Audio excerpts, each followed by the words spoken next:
अचानक उस अनंत अग्नि से प्रकट हुए शिव, जटाओं में गंगा, माथे पर चंद्रमा, नीलकंठ और तीसरी आंख में पूरा ब्रह्मांड। उनकी आंखें खुलते ही पूरा ब्रह्मांड मौन हो गया।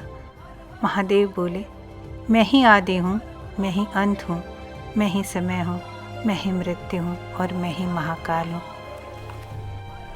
आज हम सुनेंगे भगवान शिव के अस्तित्व की कथा। हर हर शंभु। हर हर शंभु। यह कथा लिंग पुराण और शिव पुराण में वर्णित प्रसिद्ध लिंगोद्भव पे आधारित है। तो चलिए प्रारंभ करते हैं। पुराणों के अनुसार सृष्टि से पहले कुछ भी नहीं था, ना पृथ्वी, ना आकाश, ना समय, सिर्फ एक अनंत शून्य था। एक ऐसा मौन जिसे मनुष्य समझ भी नहीं सकता।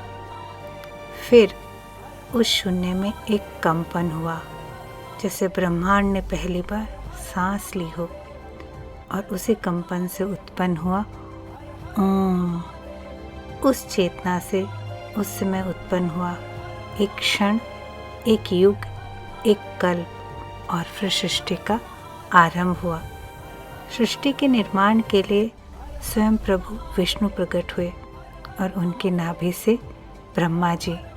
एक दिन दोनों में बहस छिड़ी कि बड़ा कौन है।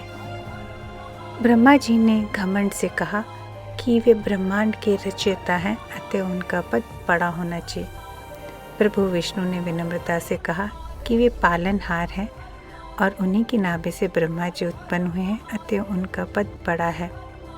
दोनों में बहस चली रही थी कि जैसे ब्रह्मांड कांप उठा, आकाश फट गया, तारे टूटने लगे, भयंकर गर्मी होने लगी, सूर्य से तेज प्रकाश हो गया, देवता घबरा गए, पूरा ब्रह्मांड जैसे डर के मारे कांप रहा हो, और उसमें से निकला एक अग्निस्तंभ। इतना विशाल था कि उसका प्रारंभ और अंत दूर दूर तक नजर ही नहीं आ रहा था। उसकी ऊर्जा इतनी वेग थी कि जैसे हजारों सूर्य चमक रहे हों। ब्रह्मा जी और विष्णु जी ने उसका प्रारंभ और अंत जानने के लिए प्रयास करने हेतु प्रतिज्ञा करी। विष्णु जी वराह रूप लेकर उसका अंत खोजने के लिए पाताल की तरफ चल दिए। ब्रह्मा जी हंस का रूप लेके उसका छोर ढूंढने के लिए शिखर की तरफ उड़ चले।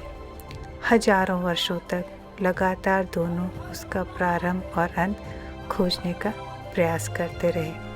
विष्णु जी ने अंत में हार मान ली और विनम्रता से ब्रह्मा जी से कहा कि मैं अंत नहीं खोज पाया हूँ।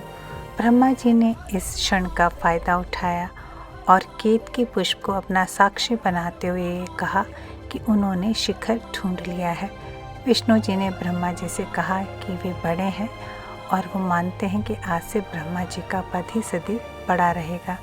ब्रह्मा जी प्रसन्नता से फूले नहीं समा रहे थे, लेकिन इस बात से अनजान थे कि एक शक्ति, एक महाकाल जो इस घटनाक्रम को देख रहा है, जिसमें क्रोध इस समय वेग गति से उबार ले रहा है, जो झूठ का पक्ष नहीं देख सकता।